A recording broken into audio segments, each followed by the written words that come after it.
Nomor satu, kalau misalnya kita punya regulator itu tidak memenuhi permintaannya MSCI, ini berarti kita bakal di-downgrade ke frontier status, which is lose-lose. Semua orang bakal lose.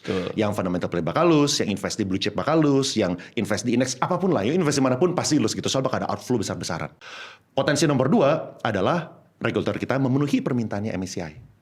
Ya kan? Kalau misalnya mereka memenuhi permintaan MSCI, berarti most likely kita ada potensi untuk tetap stay di MSCI EM, Emerging Market. Gitu kan. Kalau misalnya kita sekarang stay sebagai MSCI EM, apakah konglo-konglo kita masih bisa menggunakan gameplay yang kemarin? Kalau misalnya tidak bisa, berarti konglo-konglo stocks yang kemarin berusaha di drive ke atas bakal ada koreksi abis-abisan. Tapi kalau misalnya kalau kita somehow kungfunya itu jago dan mereka bisa somehow cari cara, berarti mungkin masih bisa back on track gitu.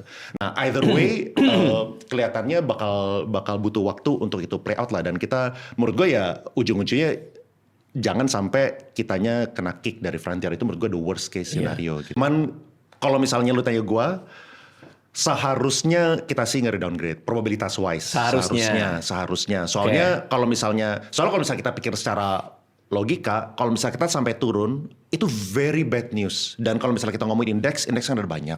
MSCI itu cuma salah satu, masih ada FTSE, masih ada lebih kecil lagi misalnya GDX atau GDXJ. Kalau misalnya GDXJ itu yang lebih fokus ke gold lah gitu. Nah ini tuh bakal mempertanyakan Indonesia sebagai investability isunya kayak gimana gitu. Karena risk premium kita bakal naik. Ini sama aja kayak kalau misalnya di bond tuh kita bakal turun dari segi rating yang tadinya itu investable jadi nggak investable.